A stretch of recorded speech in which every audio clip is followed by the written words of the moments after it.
and today I'm going to be doing my November wrap-up.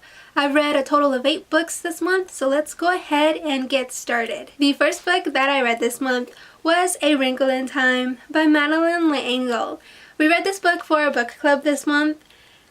It was published in 1963 and the movie for this book comes out next year in March, so I am excited to see that because I've read the book. We follow our main character Meg as she travels through space and time using a tesseract to rescue her father from an evil force that is holding him captive on another planet.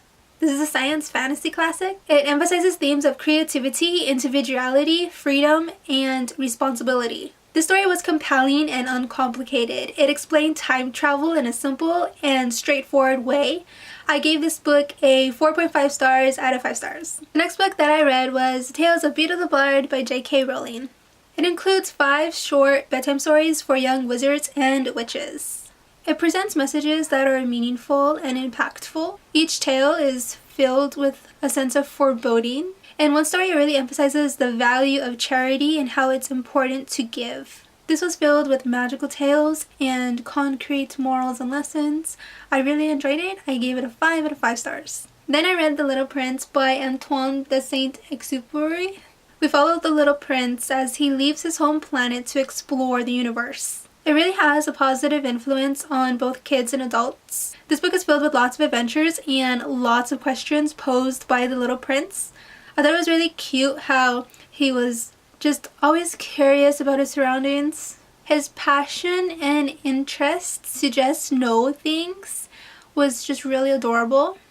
This book really expressed the loss of curiosity in adults and really pinpointed the natural inquisitiveness of children.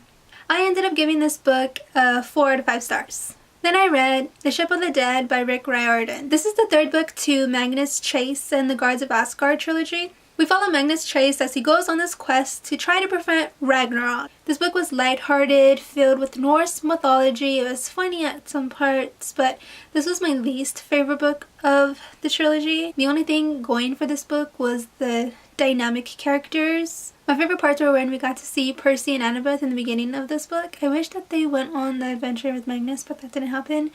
I really liked the funny banter between Magnus and his talking sword. I also really appreciated when we got to see Hearthstone and Blinson. I gave this book 3 out of 5 stars. Then I read The Hobbit by J.R.R. Tolkien. In this book, we follow the adventures of a hobbit named Bilbo Baggins. This book was published in 1937. Bilbo just wants an easy, comfortable life. But that quickly shatters as Gandalf, this wizard, takes him on this crazy adventure filled with loads of danger. His hobbit hole is left behind and he pretty much undergoes this transformation where he becomes more confident and starts to understand himself and he becomes more brave. So Bilbo Baggins, along with Gandalf and a few dwarves, are on this journey to take back treasure from a dragon named Smaug. I really liked how Bilbo always tried to save his friends no matter how much danger there was. The part where there's the interaction between Bilbo and Gollum, I just thought that part was just so cleverly written. I really enjoyed the riddles.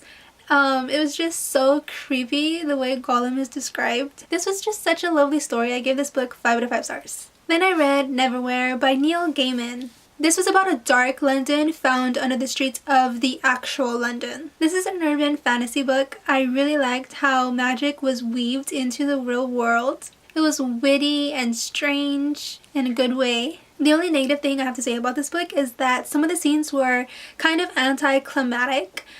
You're reading this scene and it's building up and then nothing really happens. This book was really creative and really fascinating and my eyes were glued to the page the entire time. So I really love this book. I gave this book a 4.5 stars out of 5. So the next book that I read was The Stand by Stephen King. I'm really excited to talk about this book. This is such an awesome book. I kind of wish that I took more time to read this book because I kind of sped through this book. But it took me 6 days to read this huge gigantic book. I definitely want to reread this though in the future. There's so much details in this book and I feel like I would really get a lot out of it if I were to reread this book.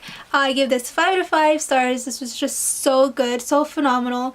The only negative thing I have to say about this book is that it was pretty racist. That part, that whole thing was kind of irritating, but other than that, this was flawless. This is the uncut edition, which means that it contains 400 pages than the original. The original was like, it came out in 1970 something. This book was published in 1990. I had 400 pages of extraness, and I really like this book a lot. This is a post-apocalyptic horror fantasy novel. This book is about a virus that wipes out most of the human population. This book explores chaos and discord in a disintegrating world. The final book that I read this month was The Time Machine by H.G. Wells. This book was published in 1895. In this book, the narrator refers to our main protagonist as the time traveler. At the beginning of this book, the time traveler is recounting his adventures to his dinner guests. Upon his adventures, the time traveler discovers that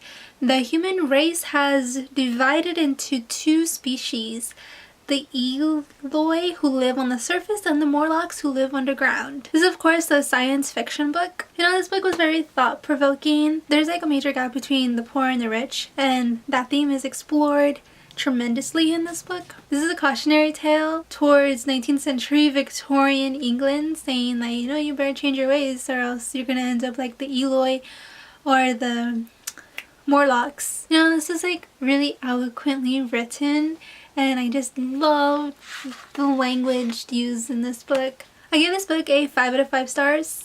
Well, that's all the books that I read this month. Thanks for watching, and I'll see you next time. Bye!